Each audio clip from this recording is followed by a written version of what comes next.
আব্বাকে বলতে কি খাতা কলমের পয়সা তাকে তো টাকা টাকা চাইতি কলমের টাকা চাইতি আব্বা বলে কিছু নিবি টাকা তোর কলম কিনে দেবো তোর খাতা কিনে দেবো জামের পোলারে মাইটিয়া পালাইছে হয়তো লাশ পান কিনে শিখে দৌড়িয়া যান মার্চ হইলো এগুলো হলো আপনার কিশোর গ্যাং নাকি বলে। জি স্যার, পরীক্ষার কথা ছিল কিন্তু এখন তো দিতে পারে নাই। তো ভাগ্য খারাপ, আমারও কপাল খারাপ। আমার হাতে যে টুকরোগুলো দেখছেন এগুলো হুজাইফার মাথার খুলির কিছু অংশবিশেষ। সন্ত্রাসী হামলায় হুজাইফা তার বাম চোখ হারিয়েছে এবং তার যে কথা বলার শক্তি সেটিও হারিয়েছে। হুজাইফা তিনি এবারের 2026-এর এসএসসি পরীক্ষার্থী। তার থাকার কথা ছিল পরীক্ষা কেন্দ্রে, কিন্তু সে এই বিছানায় শুয়ে এবং বসে অসহ্য যন্ত্রণায় কাতরাচ্ছে। কি হয়েছিল আসলে তার সাথে আমরা একটু জানতে চাই হুজাইফার বাবার কাছ থেকে। ওই দিন ছিল 1 তারিখ বিকালে ও আমাদের নতুন একটা বাড়ি হইতে আছে ওই জায়গায়। নিয়মিত অনেক সময় ওর সাথে সাথে যায়, ওইটা কাজ বাজ দেখে। ও করছে ওই দিন বিকালে আসরের পর ঘুমতে উঠে ওখানে চলে গেছে। আমরা আবার ওই ইফতারের জন্য কিছু ওর আম্মা আর আমি ওই ঘরে বসে কিছু আয়োজন ইফতারে রোজা খুলম এই জন্য বসে। কিন্তু পরে এক ভদ্র মহিলা ওখানে দৌড় দিয়ে কান্তা কান্তা আইয়া বললো যে আমের পোলারে মাইটিয়া পালাইছে হয়তো লাশ পান কিনে শিখে দৌড়িয়া যান। তখন আমি গেছি এই দিক দিয়ে আর আম্মা গেছে এই দিক দিয়ে। করোনা বা যে কোনো ভাইরাসের এগেইনস্টে ফাইট মানি ব্যাকট্রলের লেফট রাইট। পরে যাই দেখি যে ওর ও নাই ওই জায়গায়। পরে রিং দিলাম মোবাইলে রিং দিলাম, এক ভদ্র মহিলা পাইলো আমার এখানে মোবাইল আছে, আপনার ছেলেরে নিয়ে গেছে। কোন হাসপাতালে গেছে জানি না, এই পাশের একটা ছেলে। ঘটনাটা হয়েছে ও যেখানে ওখানে গেছে। পরে যা শুনছি ফুটেজে যা দেখতে পারছি, পাশে এক বাসার একটা এই আছে, ওই ফুটেজে দেখছি 10-12টা পোলা। প্রথমে একটা ঢুকে দেখে যে ও একলা না আর ওর সাথে বন্ধু বান্ধব আছে, কিন্তু ওর বন্ধু বান্ধব ওই দিনকার আসার কথা হেরা আসে নাই। ও একলা ছিল। ওই আইয়া ওরে দেখা পরে 10-12 জন একসাথে আইছে। আইয়ে ওরে কিছু বলার না কিছু না, খালি উঠটা পিঠা মানে এলোপাতারি মারা শুরু করছে। মারিয়া রাখা যেই দেখছে যে না লড়তে চলতে পারে না, ওরা পলাই গেছে। পরে আর কি হেরা ধরে নিয়ে গেছে। পরে মাস্ক নেওয়ার পর আমরা নিয়েছি নিউরো সায়েন্সে এরা আর কি প্রাথমিকভাবে এরা মাথা সিটি স্ক্যান করাইছে। পরে ঢাকা মেডিকেল দেখার পর রাত্রে আমরা সিরিয়াল লাগালাম, কেন রাত্রে হবে না। আর আমরা এই মাত্র আইসেন, এর আগে আরো 12টা সিরিয়াল আছে মাথার অপারেশনের। পরদিন 9টার সময় আমরা সিরিয়াল পাইছি। 9টার সময় আর কি আমাদের ওইতে থিয়েটার রুমে ঢুকাইয়া পরে অপারেশন করছে। অপারেশন করার পরে আবার বেডে দিয়েছে মনে করেন 2 ঘন্টা পর।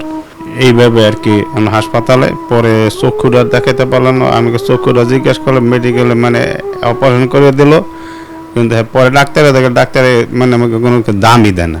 মার্চ হইলো এগুলো হলো আপনার ওই কিশোর গ্যাং নাকি বলে, এই পোলাপানে স্থানীয় মানে বস্তির এবং মিল্লা। কারণ এখন পর্যন্ত কারণ যদিও থাকে আমার সাথে, আমি তো আমার লোকে জাগার লোকে যত একটু এদিক ওদিক থেকে আমার সাথে, কিন্তু ওর সাথে তো কিছু না।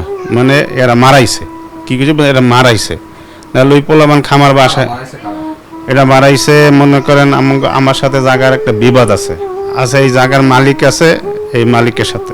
এটা কিন্তু একবার আমার এটা মসজিদ কমিটি আমি পাম দিয়ে দিছি, এরা আমার বিচার করিয়ে দিয়েছে আপনার জায়গায় আপনি থাকবেন। তারপরও এরা স্থানীয়, এই জন্য এরা আমারে মানে এইভাবে শত্রুতামি করে পোলারা এইভাবে মারাইছে। জি স্যার, পরীক্ষার কথা ছিল কিন্তু এখন তো দিতে পারে নাই। তো ভাগ্য খারাপ, আমারও কপাল খারাপ। আল্লাহ যে সময় জেলার ওটা সবর করতে হয়, কি করুম আর। এই হলো আপনার অ্যাডমিট কার্ড, আর হলো যে আমার রেজিস্ট্রেশন সব কাগজপত্র পরীক্ষায় যা লাগে সম্পূর্ণ কাগজপত্র এটার ভিতরে আছে। সবই আমি ঠিকঠাক করে রাখছিলাম পরীক্ষা দেওয়ার জন্য, কিন্তু আমার ছেলে পরীক্ষা দিতে পারতেছে না। এখন বিছানায় বসে এখন কাতরাছে আর আব্বা করতে আছে। এদের সুষ্ঠু বিচার আরও একবার আমার এইভাবে আরও এক ছেলে ওরা এই বস্তির এই এলাকায় পোলাবেন আরও একবার আমার এই ছেলেরে ওর বড়রে মারছিল। যেহেতু আমার মেলা টাকা গেছে, কিন্তু এটার কোনো বিচার পাই নেই। যাতে আমি বারবার আক্রান্ত হই কেন? আর আমার এই জায়গা আমি পয়সা দিয়ে কিনছি এবং পাবলিকে পানি খাইতে পারে না। কেউ অনেকের 10 কাঠা 20 কাঠা জায়গা আছে, এত মূল্যের জায়গা কেউ দেয় না। আমি তো মানুষের খাবারের জন্য যাতে পানি পাই, এই জন্য আমি পানির জন্য একটা স্থায়ীভাবে হ্যাঁ জায়গাও ছাড়িয়ে দিলাম। তারপর আমি ঘর উড়িতে গেছি, অহন এইটা সেইটা বললে আমার হয়রানি করে। এই হয়রানির অজুহাতে হেরা এই পার কোনো দিক দিয়ে পারে না, যা আমার পিছনে মসজিদ কমিটি আছে যার জন্য এরা পারে না বেশি একটা জোর করে। তা পুলিশ বলছে, পুলিশের আমি আমার মতো আমি করছি, ওই থানায় যে লিখিত দিছি যে এইভাবে মামলাটা নিয়ে, হেরা হ্যাগো মতো আবার সাজাইয়া হেরা লেখা এই মামলা দায়ের করছে। ওই মামলা দায়ের করার পর আমার যেটা বলছে ওটা হেরা কিন্তু সাজাই গোজা লেখে না, লেখলে কি ক্ষতি হ্যাঁ জানি না, বলছে যে আমরা পারব না, 2 বার আমার বলছে। পরে হ্যাগো মতো দেওয়ার 2 দিনে 3 দিন পরই প্রথম একটা জামিনে আইছে, পরে বাকিগুলো জামিনে গেছে গিয়া, জামিনে যাইয়া আবার আমার 2 আইয়া থ্রেট দিয়ে গেছে। থ্রেট দেওয়ার পরিবর্তে আমি আবার থানা আবার জিডি করছি আমার সুরক্ষার জন্য।